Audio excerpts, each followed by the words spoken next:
What's up? Multiple people have asked me to do this. Remember the old days where we do Operation Save the Thumbs? Where it was like the DMs are getting out of control. Hey, Adam, we love SNL, but you guys talk about so many different things. Can you just take out this stuff and answer this? So there's so many positive responses to the quick scope that we did the other day. You guys know I don't like Periscope, but if you care, go ahead and share. I've been cast off into no man's land as far as Periscope's concerned. So I really don't care for the platform much anymore, but it is a way to reach directly to the people that I'm Twitter friends with. So if I can't get everybody to transition over to a Saturday night YouTube, get them to follow MAGA Coalition on the YouTube channel. I guess SNL gets a little bit back and forth. So we're still doing SNL as far as I know tonight. But here's my job right now. When I say 15 minutes, usually turns into 30 minutes. So let's just quickly, and I won't be really looking at a whole lot of comments here because it's just going to be extemporaneous, keep my train of thought going. So here's the deal. There's a lot of gaslighting going on, which is not atypical when you have something like this occurring in Washington. This is, if it bleeds, it leads, as far as Trump is concerned. So if there's any perceived damage to him in any forthcoming stories, the press is going to run with it hot and heavy. And even the perceived Trump-friendly outfits such as Fox News will cover breathlessly everything that's developing and maybe give you about 10% of what's really going on. So what I'm going to do is basically tell you what's going on in Washington. This is all ploy. Okay, they had, but you're also getting gaslit by people that you trust as well. So a lot of people seem to be coming to me and saying, okay, this is about the Ukraine. We don't quite understand why this has elevated to whatever they're calling it, an official impeachment inquiry, which is like being a little bit pregnant, I guess. It's kind of a ridiculous step that they inserted into the rules. Now, a lot of people are saying, well, this was put into play before the midterms or right after the midterms, that they were always going to do this. And now you have a lot of pundits come out and say, I found a smoking gun that, Nadler and Nancy and Schiff had always been ready to go with this Ukrainian thing, and there was always going to be Ukraine that they were going to use to take the president down, which, of course, is nonsense. All of this is nonsense. Their ploy was always to use the Mueller report to A, B, and C their way to impeachment, and it fell short of their goal. So what you're looking at is a very ugly and awkwardly administered Plan B. That's what you have here. Ukraine is kind of the ultimate I'm trying to describe it the right way. It's just not a surgical weapon to do anything in a partisan way. It is just a mess of conflicted interest, of bare bones, partisan, political campaign interference going both ways in Ukraine. What we attempted to do in their election cycle, what they attempted and did do in our election in 2016, it is just a profound mess. And it is just going to be way too problematic to exist in a forum where official impeachment proceedings would occur, where you would have witnesses making statements which would open up investigations into what the witnesses are saying to Congress. So if, say, for instance, you have an additional whistleblower come forth, or a previous ambassador, which we had, a militantly awful ambassador left holdover from Obama, who was interfering into the process of our elections and trying to protect the previous president of the Ukraine. And that's just where it all starts. So stop yourself from investigating. God bless John Solomon, whatever the hell he's doing. He's got himself a scoop. He's going to run with it. The problem is people are getting too wrapped up into the elements of Ukraine. And that's not important. That is just not important to what's going on. To understand why the Democrats are moving forward into this capacity of an impeachment inquiry, it is a very simple process. Nadler and Schiff had been pushing, Cummings and Waters as well, have been pushing Nancy for months previously, before the Mueller report, and then especially after the dud that hit the ground with the Mueller report. So that was their real plan. Their real plan was to roll out this Mueller report as a road to impeachment, and they fell short of it. They lost the national discourse on the matter, and they lost the political realm as well. So we have this gap in time where they're still bloodthirsty, still calling the president, everything but a Russian agent. And now we have this Ukrainian phone call thing, which occurred as everybody knows, in July. So they want to force the administration into appearing before congressional committees. They want to disallow any rebuttals to executive privilege. They would like to force high-level cabinet members like Mike Pompeo in front of these committees for a reason. They're digging for something else that they can get away from the internals of the nasty, mesh of political activities on both sides in the Ukraine. What they're looking for is abuse of power. What they're looking for is what they perceive as a political charge that can be upheld on impeachment. They can get 230 votes, and they can kick it over to the Senate with, some type of perceived impunity that they've done their job, and they'll leave it to the Senate. Well, why that is occurring, I will explain to you in simple steps. Nadler had already succeeded in getting permission to use the phrase official impeachment inquiry, which of course makes no sense. It really doesn't make any sense. It really doesn't kickstart anything procedurally, parliamentary-wise, or anything other than you're designating these 6 committees to lead an investigation into a possible impeachment proceeding, but we're going to call it an official inquiry. Why do they do that? Well, what it does is it triggers some new rules that they set up, which increases their subpoena authority, which will increase their likelihood of getting upheld in federal courts that you can't use or assert executive privilege to not show up for the subpoena. Now, in Obama's administration, nobody would ever even go to toe that line. They would just stay way away from it. They would stay way away from Congress. Everything that they did with the Benghazi investigation, everything they did with the email investigation at the State Department, everything that they did with Fast and Furious was stonewall. Of course, we roll over and end up with a bunch of nonsense and bullshit headed up by now Fox, no mistake, Fox analyst Jason Chaffetz and Trey Gowdy. Now, you're starting to see what's going on here. So you move into a different direction. Oh, this is the grift makes sense now. I don't know what you're talking about. So we're not getting into any grifts. That's why I'm not going to look at too many questions.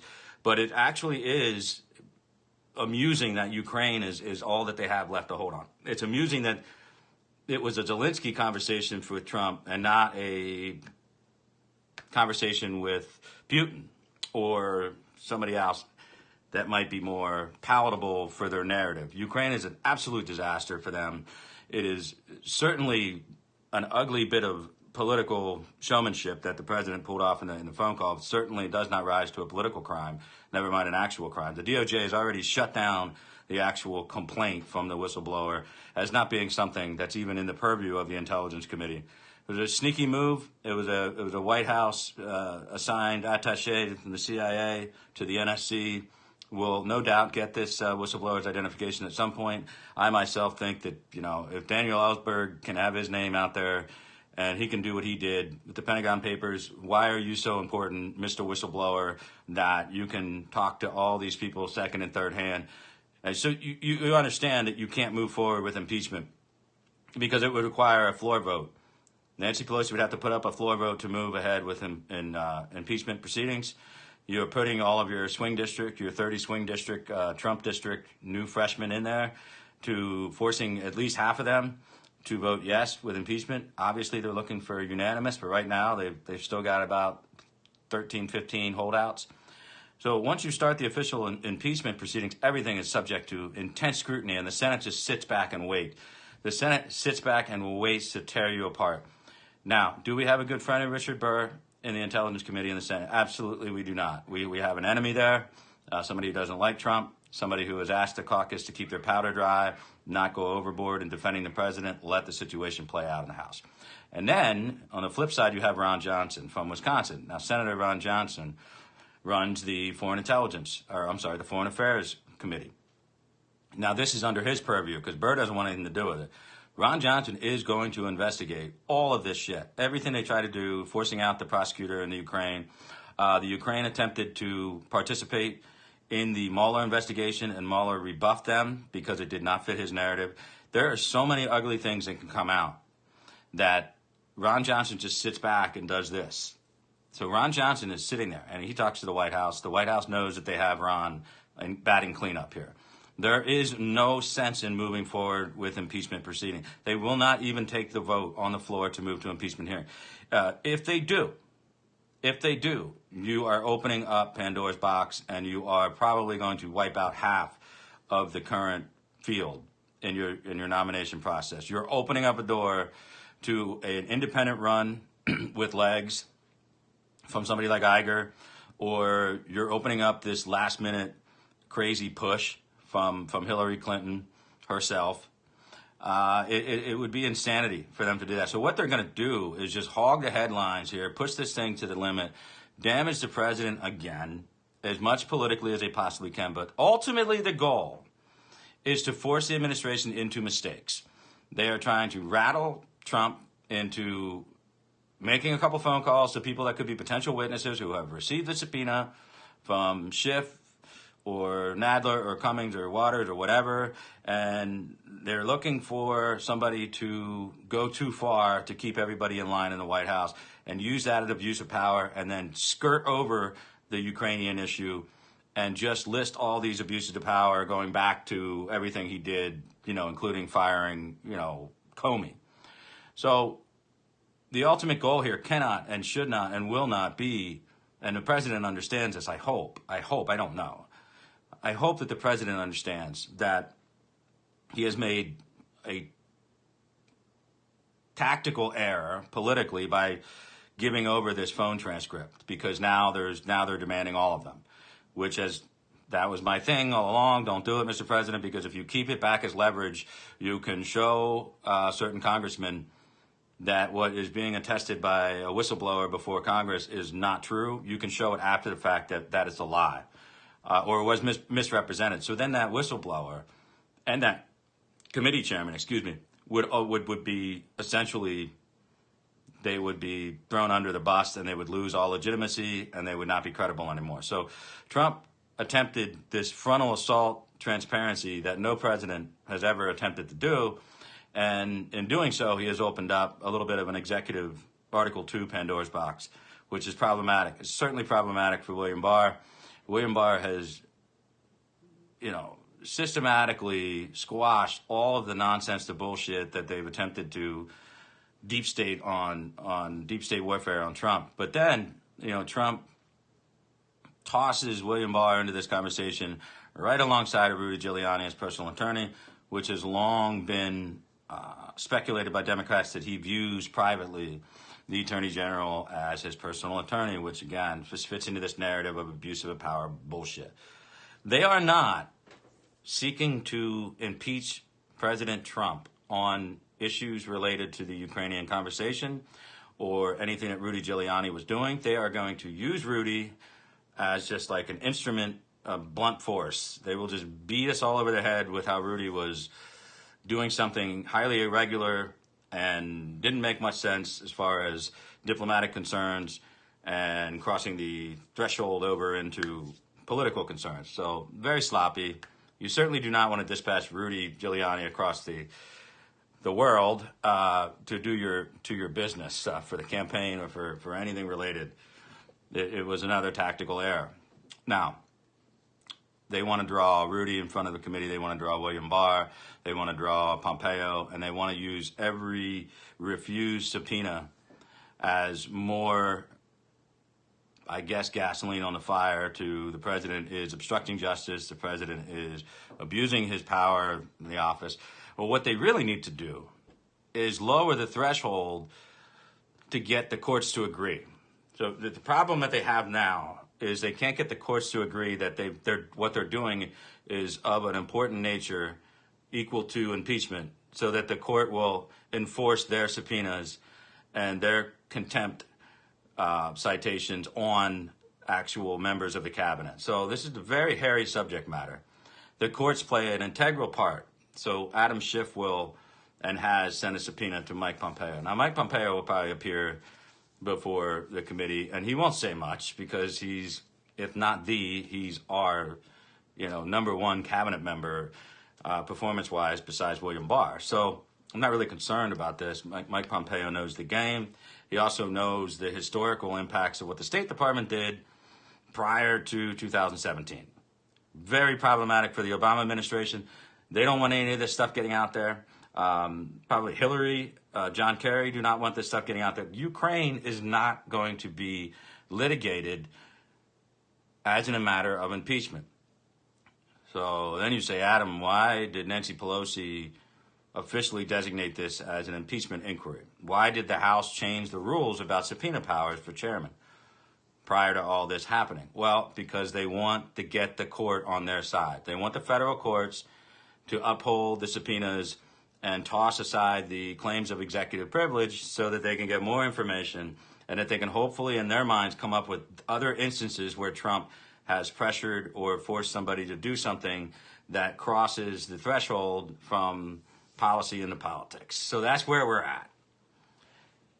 It's not going to go where people are saying it's going to go. And it's not about what people are saying it's about. So you can just stop trying to frantically read all these Ukrainian details.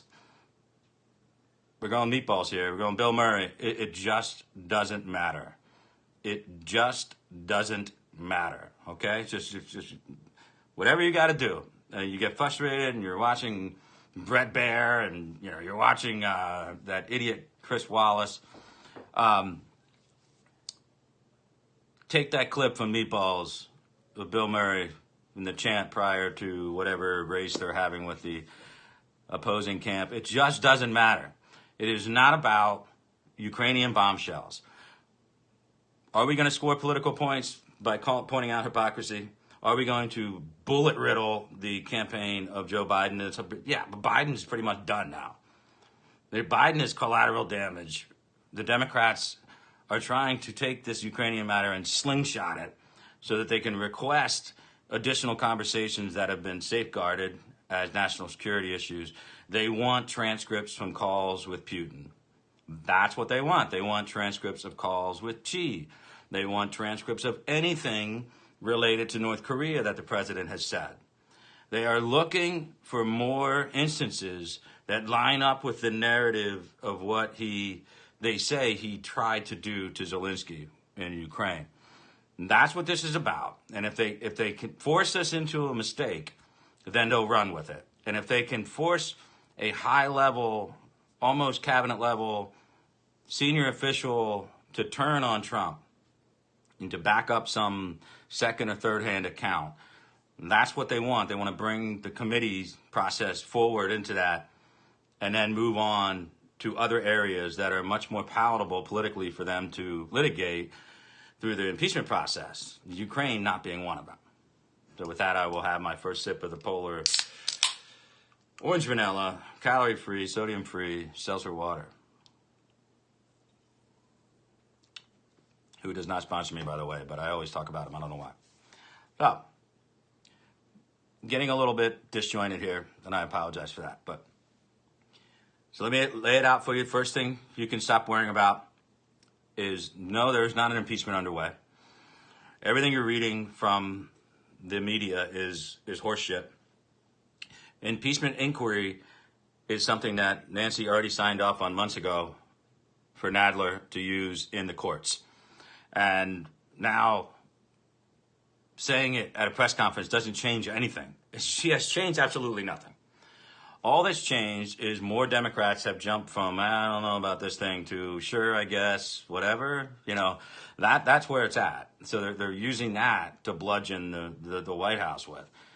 The White House needs to react like, a wall of silence. I mean, Trump has this idea that every outlandish claim asserted against him in the media needs to be refuted with equal zeal, which is exactly what the Democrats want. It's exactly what the Democrats want. So, he needs to dial that down. Obviously, he needs to dial that down. Rudy needs to be absolutely put on the golf course. As his personal attorney, he will not have anything to say to a congressional committee, but, whatever transpired inside the State Department, all that stuff, they're going to subpoena all that stuff. So they are not looking to get into the matters of Ukraine, so stop reading about it. Stop. All these reporters that are reporting all these bombshell notions about Ukrainian hypocrisy and the two-way street, it's really not that important unless you want to educate yourself on global geopolitical nonsense, because it is not going to be what's coming into play with the Trump administration's dealings with the inquiry. So what would be the next step if the Democrats don't get what they want out of this process? Stretch it out, stretch it out, stretch it out. They say they want to draft articles of impeachment by the end of October. Okay, well, I highly doubt that's going to happen. I highly doubt that's what happened. Now, just because they didn't take up impeachment for something in the Mueller report doesn't mean that that won't be a component of their articles of impeachment if they ever get around to it. And I'm telling you, it ain't going to be about the Ukraine specifically. So you got all these elements that they're just trying to build up this house of cards so that they can convince their swing district Democrats to impeach the president. Now, all that is two votes. One, they have to officially start impeachment proceedings. And then the second vote is on each one of the articles of impeachment. That's it. And then, whoop, you got to toss the football, the hot potato, over to the Senate, where they will absolutely eviscerate your claims. And they will politically have all of the energy. Like, they will not be able to contain. No liberal media outlet will be able to contain what's going on. It'll be nationally televised as senators, whoever takes up the lead, just basically tear apart this process of what the Democrats attempted to do. It would be politically disastrous, and it would be the final thing that the public hears on the matter prior to them dismissing it, without even a vote. It would be so pathetic that they would not probably even want to take a vote, but they probably will. It requires a verdict, much like a jury would, but it would be as close to a dismissal with prejudice as you could possibly have in the Senate, and it would be the last thing that the public hears. Much like the prosecutor gets to make the closing argument last. It'll be the last thing the jury, the voters, hear on the matter will be the Senate absolutely just tearing this thing apart, demonstrating all of the hypocrisy and throwing it all back onto the House. I mean, literally, that's why you say declassification. That's why you don't declass everything or almost anything. They don't know what you have. Keep your cards. I've been telling this to people forever. Stop with your rambling about, you got to declass. We need to get people in jail, blah, blah, blah, blah. Well, that's dumb. That's dumb. Save your cards. They don't know what you have on them. Keep it to yourself. If it ever gets there, that's the ultimate, to quote Strzok and Page, that's the ultimate insurance policy, Mr. President, is to have as much ammunition that they don't have in your pocket. And delegitimize it through bureaucratic channels. Do not use the power of the White House to do it, because the courts don't like that. And if the courts start to turn against you, then they will force testimony that you don't want to give. And historically, we've already given too much. So we are going to ruin the office of presidency forever. And we don't want to do that. So we need to maintain absolute, I don't want to say silence, but it's got to be a very limited, reticent, calculated response that we would make to any of this stuff in public. Let your surrogates do their work. Let your surrogates pepper out to the various mediums on television and print and on the worldwide net Let them do their work on your behalf. Because everything you say, Mr. President, is now going to be weighed, construed, discerned, and adjudicated, most importantly, based on your previous actions. So every day is not a new day, Mr. President. Every day is an incremental approach to getting something on you predicated on your past behavior, which may have towed the line, and now they're going to say it's gone over the line. And what they're looking for exclusively, in summary, is the straw that broke the camel's back. Now, that straw cannot, will not, should not be the Ukrainian issue. That will not be it, because that is like, I don't know. I mean, I would say cutting off your nose, to spite your face, but actually it would be like, it would be mutually assured destruction, to be quite honest with you. It would be mutually assured political destruction. It would be mayhem. Both sides would be absolutely slaughtered. The executive office would be forever tainted. Obama's criminal weaponization of his Department of State and the intelligence community will be brought to bear. There'll be no hiding from it, like Mueller attempted to do. There'll be investigations launched by the Senate on this, both by Lindsey Graham and by Ron Johnson, and it'll be an elemental disaster. It'll be something that would just be mutually assured destruction. It's not worth it for the Democrats. They're not going to do it. It would literally drive out at least 20 to 22 of their newly won seats. It would probably bring the House right back to 50-50. It would certainly not help their efforts in Colorado, in Georgia, in Arizona, where they're attempting to take seats from us in the Senate. So they're not going to do it. So, one, lesson learned. We do not need to worry about the next John Solomon report about the Ukrainian prosecutor that was fired. We do not need to read about how the Ukrainian government was rebuffed by the Mueller team that did not want to hear information about them and people in their government interfering in our election because it didn't fit with his narrative. We don't need all that right now, because if that will come out. If they want to run with this football, that will come out. So they cannot run the clock out on impeachment.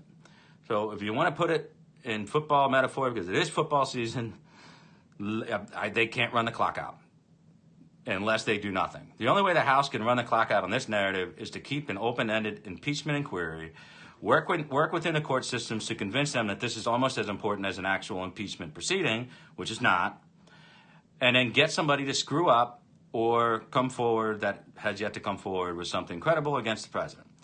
So that's where we're at. So it's not about any of those other things. These articles are just clickbait. All of it's clickbait. Our side, their side, every side. It's all clickbait. I'm telling you, you don't have to worry about it. It has not changed since Jerry Nadler said impeachment inquiry, when Judiciary opened one up and then Intelligence opened one up and Maxine opened one up in finance. They're not going to get his taxes. They're looking to throw as many pickle slices against the wall as they can and see which one sticks.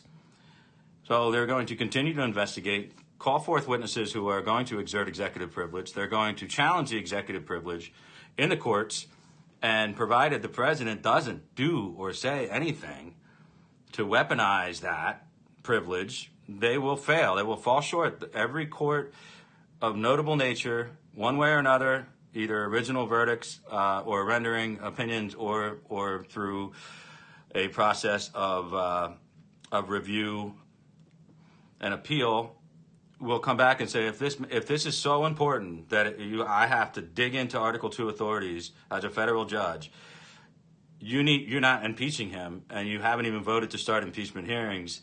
So no, I'm not giving you authority to wipe off 150 years worth of predicate executive privilege assertions. I'm sorry, I'm not going to do that. So that's where we're at with the Democrats right now. They have hogged up the headlines. They are breathless because they know they can't really hold hearings on Ukraine because we have Republican members. So you'll also read this other breathless reporting by some, mostly on the internet, lower level people that are saying the Democrats have come up with this brilliant scheme. They've been ready to do this for a year and a half, and the Republicans in Congress don't see it coming. They switched the rules, and they're really not on vacation for this 2-week period. They're working on impeachment, and all of our members are back home in the district with their thumb up their asses, and they don't know what's going on. That's bullshit. That is just so stupid. Don't believe that. That is vacuous. That is absolutely, to me, it's like insipid. It's so freaking boring, and it's just anti-intellectualism on display. No, we are not getting screwed over. We are not unaware of the rules. We know what the Dems are doing.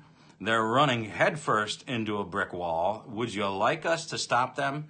You see, that's where I get a little frustrated. The congressional Republicans tend to be much more efficient and, frankly, intelligent than the White House.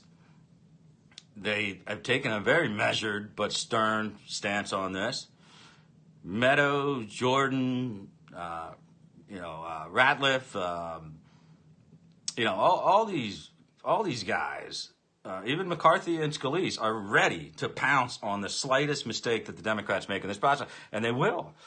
So the White House needs to defer to these guys, let them do their work, let the surrogates do the work on the televisions, because this is the battle about public opinion. This is the court of public opinion. It's not going to a full impeachment. If the Democrats were to take this Ukraine matter and vote on articles of impeachment based on the Ukraine issue, they would need to do so with almost no hearings, which the public will not tolerate. Impeachment is the gravest responsibility.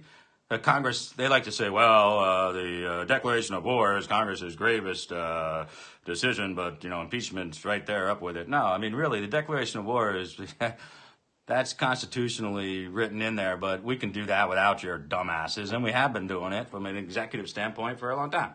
So, the gravest responsibility as far as the public's concerned, and the gravest Article 1 authority dictated by the founders to the House is impeachment.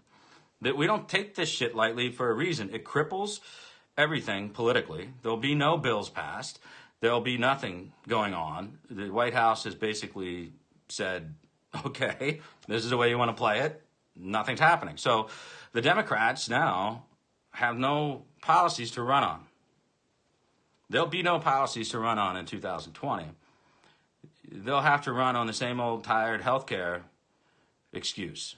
And the more, distance and sunlight we put between, the Obamacare appeals and people losing insurance and, this whole Republicans voted to, take away insurance for pre-existing conditions, which was obviously a misnomer. We're getting further away from that. I don't know how much political mileage you can continue to get out of that. So you're sacrificing, if you're Democrats, you're sacrificing two things. The ability to get anything done by way of compromise with this president. You will not get anything done now. Nothing. So when your constituents are frustrated because there's no measures taken for gun control or gun reform, you can't turn around and blame the president anymore, because he very intelligently is saying, I wanted to get a bunch of stuff done. I wanted to do infrastructure. I wanted to do some common sense gun reform, which none of us want. But the president is hammering that point. Those are the points you should stay with. The rest of this stuff, we get it. We get it. It's fake news. All right? You don't have to preach to the choir, Mr. President, and you are not going to change the mind of your enemies, and you are not going to change the tone of the media that stands against you. So you can just calm the hell down. You can stop and relax a little bit with the Twitter. We get it. We know it. It's all right. We know Biden's a hypocrite. We got it. Let Ron Johnson handle it. His campaign is basically floating like a turd in a bowl, just waiting to get flushed. Let the Democrats flush him. We don't need to do that. That's not our job. It's their primary. Let them flush the turd that is Joe Biden. We, the rest of us who have been doing this for a long time, can see exactly what's going on. The guys in the House and their staff know exactly what's going on. They're giving rope, they're feeding rope out to the Democrats. The Democrats have decided to run with this thing. And There we are. That's where we're at right now. It's an unsustainable political hit. The Ukraine issue in general is absolutely enmeshed with partisanship on both sides. It will stain forever Obama's administration, his State Department. It'll stain perhaps part of ours. What is the point? I mean, now we're destabilizing our geopolitical affairs because political, marksmanship. The American public has historically rebuffed and rejected this type of atmosphere. It's poisonous to them. So there is no way a freshman from the 31 Trump won districts in 16 that have just been elected in 18, there is no way in hell these Democrats can go back to their districts next year and say to their constituents, I have changed the tone of Washington. I have reached across the aisle to work with my Republicans. If you can't say that as a Democrat in a R+2 district, you're going to lose. You are going to lose. These Democrat freshmen running for re-election in a presidential, mind you, in Trump districts, are going to go back not having successfully passed one piece of legislation, not one bill that they can go back and say, look what we've done to improve the situation.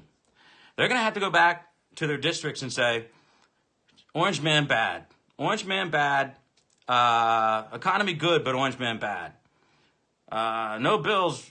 I got nothing done. I couldn't reach across the aisle.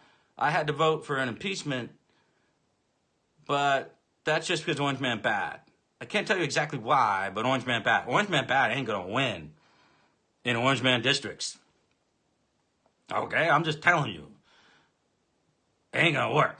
So you're basically tossing out 75% of your gains in the House. You're just throwing them right out the window because I'm telling you, the down ballot push from this president, any district he won in 16, lost in 18, got a damn good shot in every single one of them to take them back. I mean, we can run the same guys who lost. It doesn't freaking matter because nothing got better by sending in these new voices. And you actually did less than your predecessor by going to Washington and absolutely not working across the aisle, engaging in militant political warfare, jihadism, where it's attack at all costs, including blowing up yourself. It is not a way to win an election. I don't know why I'm giving advice to Democrats, but I am. You are going to lose 75%, at least, at minimum, of your total gains that you made in 2018, and you're going to put your majority at risk. It'll be, at best, razor thin. Whether or not the president wins or loses re-election, you have changed the tone in a negative direction. You're not going to be able to get it back. By declaring war on the White House, you have ceased all legislative activity. There will be no common sense gun reform, thank God. There will be no infrastructure bills. There'll be no immigration reforms so that you can cover your ass in those sensitive districts. The Republican record majority of 91, 92% support for the Republican Party for Donald Trump and Republican voters, it is not going to be dented, damaged, or significantly changed in any way, shape, or form by the activities that are going on right now in Washington. So you're not, your battle plan here doesn't have second and third phases. I mean, you're kind of jumping into a rock in a creek and thinking that maybe you can find another rock to jump and then maybe get over, but you're probably just going to get all wet. I can tell you that. My analysis is at this point, you're going to get all wet. And that's okay with me politically. As an American, as someone who takes intense interest in my government, I am appalled, I'm disgusted, I'm aghast, horrified that we have sacrificed our principles in the name of partisan war. I mean, it is absolutely without merit. I mean, all of this is without merit. The president merely complicates factors that have been existing in his personality for 40 years. It's complicated by the fact that he has not changed his behavior, being the executive commander-in-chief, well, you have to modify your behavior a little bit. And he has failed repeatedly to do so.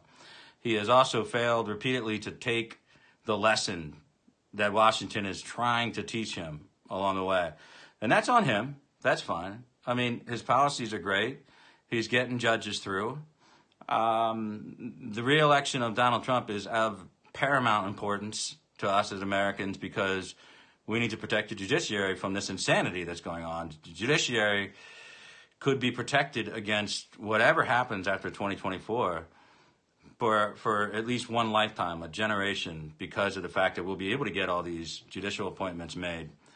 So it's of paramount importance that Donald Trump stop messing around with these personal battles and start accepting the responsibility that he is at the top of the ticket, and that even slimy assholes like Susan Collins and Cory Gardner and Tom Tillis, we need to make sure that they're reelected to the Senate. We need to make sure that, we hold what should be held, which is Kansas and Georgia and Arizona. Hold it, knock out Doug Jones, who's like sitting there just waiting like a bowling pin to get knocked out. And we'll be happy with our 54 senators and a very close razor-thin majority either way in the House, but a reelected president. That's the number one goal. Raising money on this is okay. I'm all right getting 15 fundraising emails a day, which I've been getting now since this all happened. It's a perfect fundraising mechanism for the president because what is happening is a mirage. It's not real. His administration is not under physical duress of an impeachment proceeding because they haven't voted to start one. And they will not do that because once they do that, it's game on, and they are not game ready. And they've got the wrong ball in their hands in the Ukraine issue. So don't make any mistakes. Don't defy the court if they want to uphold a subpoena or a contempt citation, whatever the fuck it is, out of the committee process. Don't fight with the federal court. Appeal it as far as you can. Don't ignore them. Don't do what Obama did successfully to us and just not send them. But by all means, get your shit lined up. Have lawyers at the ready. Start bringing more lawyers in. Make sure that you delegate extreme authority to William Barr and to Mike Pompeo and their respective departments, that they are lawyering up for all their staff that might even get subpoenaed. I mean, we're not talking about average orientation meetings about, legal issues or some kind of staff meeting thing. No, we're talking about you send out memorandum, and it's not political, it's not policy, it's flat out bureaucratic business. Send it out to all department officials. And I'm talking about the Department of State. I am talking about the Department of Justice. I am talking about the entire intelligence community through the ODNI. Everyone needs to be in receipt of a memo that says if you are contacted or you feel you may be contacted to testify, here is the attorney you need to speak with within our organization, and we will walk you through the process. Needs to be done. Needs to be done yesterday. So forget all this nonsense. Stop talking about, did you know that the Ukraine actually did blah, blah, blah, blah? And did you know that blah, blah, blah, blah? Ukraine is, do you know the Democrats are actually, yes, we know all this shit. Just stop. Just don't worry yourself about it. Don't freaking worry about it. Don't worry about it. Stop. I'm sorry. I don't want to stop, John Solomon from getting 10,000 new followers. I don't want to stop, breathless tweeting by Hugh Hewitt and Rich Lowry, or Dan Bongino podcast. But forget about them. They're getting paid to get you eyeballs and ears on them. I'm not. I'm not getting paid. I'm a free-range chicken running around here, okay? I'm telling you what's straight and true as I understand it, and the people that I talk to in and around D.C. understand it. Don't worry about it. Don't worry about it. Stop playing tit-for-tat shit. Let our surrogates do the work on the Ukrainian issue. Do not breathlessly tune into Sean Hannity every night and then listen to him on the radio all afternoon, because you are going to get repetitive, sense thrown in your face, just like you did with Russiagate. This is not a big head fake because FISA Gate is going to be exposed by Horowitz. If you're still waiting for Horowitz to bring somebody down, well, I got a bridge in Arizona. It's yours, half the price. Stop doing it to yourself. Stop doing it to yourself. How many times do you have to see Tony and John Podesta having like a freaking cappuccino in front of like weird art? That they're not worried. They shouldn't be. It's not going to happen. Hillary's thinking about actually trying to like leapfrog into this last minute charade that is the Democrat nomination process. Stop waiting for all of this to happen. It is not going to happen. Start worrying about what matters, which is reelecting this president. And if you put all your energy into it and stop responding to every blue check who puts out a bad report about something that they heard third hand from a Washington or a White House official. Just stop worrying about it. If you want to bash the crap out of these resistors on Twitter, go ahead. I mean, if that gets your rocks off, go ahead. But I'm hearing from people that are like legitimately upset about the prospect of the president getting impeached, which is like, it's like I'm hearing from people that are worried and they're frustrated that Republicans aren't responding strong enough. They're not strong enough for our president, and they're worried about our president getting impeached, which is kind of like, 150 people reaching out to me saying, I'm afraid I'm going to get hit by lightning. Adam, I heard thunder. I know I'm going to get hit by lightning. I mean, that's what I'm hearing when you reach out to me and tell me that you can't sleep or you can't eat or you got no fight with somebody at work because of the Trump impeachment proceeding. You might as well call me up and say there's a storm in the next county. I can see the dark clouds. I swear I'm going to get hit by lightning. But pretty solid chance that you're not going to. And if you're really worried about it, just stay inside, put some rubber shoes on, and unplug your TV. All right, that's my advice to you if you really think you're going to get struck by lightning, which is essentially the same mathematical chance that the Democrats are going to start actual Democrat a vote for impeachment proceedings, not inquiries, but an actual impeachment proceeding, which would designate a single committee to call witnesses forth. And then, of course, there will be rebuttal witnesses, and it'll blow up. And then all of the dirt that we've been holding back, and we will declassify it, and it'll be submitted for all the journalists who are covering the impeachment proceedings. It would blow so sky high that they'd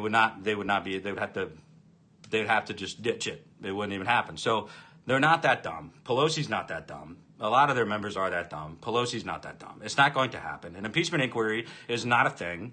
It's not a thing. You can't be a little bit pregnant. Are you pregnant or are you not pregnant? That's what the courts are going to say to them. We don't give a shit about your rule changes that you secretly made after the midterms to screw over the Republicans. Those are Twitter thread people. Those are Twitter thread people that like to take out tiny little things that they read in the congressional House rules and court decisions and then extrapolate it into some big story that nobody in the major mainstream media will report because they're all fake news, man. And that's not real. That's not real, okay? Just stop doing it to yourself. Nobody on Twitter who doesn't work for a publication that has actual sources in Washington knows what the hell they're talking about. It is absolutely insane what I'm reading. And McCarthy and Scalise are not morons. They have staffers that have been there for life. They've had staffers they're young during the Nixon impeachment process that never had to come to fruition. Listen, they know what's going on. They're not going to get any rules snuck by them. They're not going to go golfing for 2 weeks on a congressional vacation and let the Dems run roughshod over witnesses. It's stupid. It's dumb. Stop doing it to yourself. Stop doing it to yourself. There's a 90% chance this thing is dead in the water, provided we make no mistakes. There's a 90% chance this is dead in the water. It'll never proceed to a floor vote to start the impeachment process. The president is not being impeached. Should they attempt to even go down that road, it would be an unmitigated disaster, which I'm sure you would not even get successful votes on the articles. And even if they got that far, it would be political suicide, party line, tossed over to the Senate, which would have the last word and would blow up everything and humiliate the Democrats, humiliate the Obama State Department and IC, and call in with massive judicial authority. If the Senate gets an impeachment handed to them, a party line impeachment handed to them, they, of course, Chief Justice Roberts comes over, slaps on the robe, sits up on the dais, and they convene what is essentially a jury trial. And they will call in all witnesses, and the White House will defend itself at its full disposal. It will literally declassify whatever it feels necessary to refute or rebut what was said in the articles that were voted on in the House. And it will absolutely result in charges, real charges and investigations against the people who lied about things like Clapper, Brennan, Rice, Jarrett, Lynch, Comey, McCabe, all across the board would all be exposed in a Senate impeachment proceeding.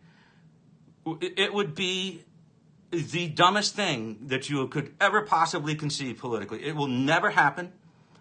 It is almost as if it's like suicide by cop. You just don't have the balls to kill yourself, so you're just going to go point a toy gun at a cop. That is like political suicide by Senate. They will destroy you, and they will bring forth real investigations after the fact. Once it is dismissed, voted down, whatever, it would, like, Doug Jones wouldn't be able to vote for the impeachment. I mean, it would be none of them. I mean, there are a lot of them. Sonoma wouldn't be able to vote for it. A bunch of them that are up in 22 wouldn't be able to vote for the Democrats. So it would be, all it would be, an impeachment proceeding in the Senate, all it would be is essentially calling forth all these people that we don't have the authority to call in the House, and that we could just politically destroy and start brand new DOJ investigations. Like every little nibble that Durham had or William Barr got on checking into all the things that have been said and done to hurt Donald Trump illegally in some cases, all of that would only get footing and bearing and judicial approval from the courts to move forward if you give them a giant platform, like all-day televised nationally, a impeachment proceeding in the Senate. Well, they will strategically ask questions. When the impeachment commission started against Nixon, Nixon had Republicans that he would use in the House. Like, he would call them and his guys would give them direct questions to ask. And if one of his people were set to testify and he didn't know what they were going to say, Nixon would murder their reputation behind the scenes. And it got to the point where, if it wasn't for, the revelation about the taping system, none of this shit really ever happens, because people were never going to go in front of a proceeding where congressmen will just eviscerate them. Their darkest secrets will be on national television because Nixon knew them all. So it's not an apolitical process. It's a very political process. And there's no rules in an impeachment battle. It's insanity. The only reason they're saying impeachment inquiry is to keep the press, motivated in a bloodlust, and also assist their case to get the matter elevated into the courts as something that needs and requires specific attention from the courts to force the potential waiver of executive privilege. That's all it is about. How many times can I repeat myself? Not going to happen. Sleep, eat, drink, be merry. Be merry. Is it good for our country? Terrible for our country. Is the republic itself designed to withstand this type of partisanship? Not for an extended period of time. We are still a year away, more than a year away, from the exorcism of whatever it is that is plaguing us, this whatever affliction we are suffering from. It is going to cause systemic damage. It's much like, our constitutional republic should be cared for, tended to, housed in appropriate ways so it's not exposed to conditions that are bad. And what we are uncovered right now. We are exposed, and our republic is being exposed to corrosive elements that will eventually weaken us, weaken the structure of our country, of our democracy itself. Very serious stuff. I'm not, you know me, I don't really get hyperbolic with any of this stuff. But from what I see and what I'm hearing, it's acidic now, but it could go to extreme toxicity very quickly.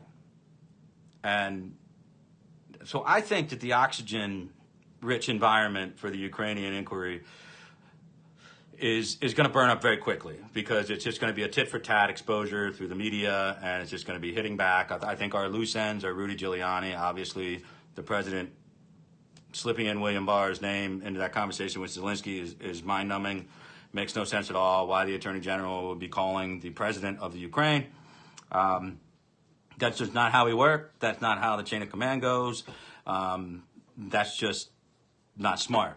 So, the president needs to get himself reined in a little bit, and you've got to get yourselves out of this shoehorn mentality where you're just going to jam in your opinion that Trump is blameless on everything, and that you don't care what he does or says. You're going to decry every attack against him as illegitimate. Well, 99% of them are illegitimate, but the 1% time where he just makes a boneheaded play, you just chalk it up and say, well, that literally they make fun of people for saying it on the Capitol Hill, but it's true. It's a truism.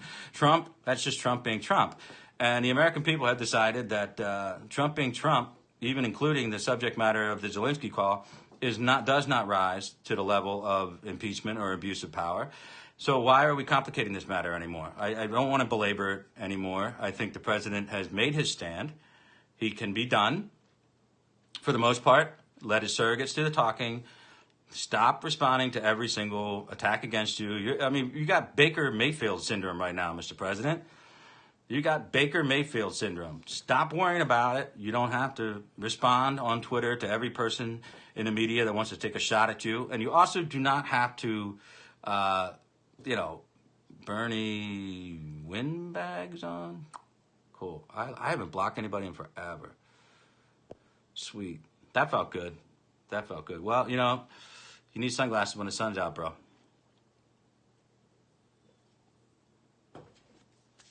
So, anyway, I saw Jake Tapper saying, it's a different environment now. He's guilty as Trump is. He has Fox News, and he has, trolls on the internet and websites and blah, blah, blah, blah. Listen, they're butthurt. They're chasing after the next moth, or their next flame as moth. They're going to fly to the light. In this case, it's not a flame. It's one of those purple bug killers. They just don't realize it yet. The media, anyway. So the media is just in bed.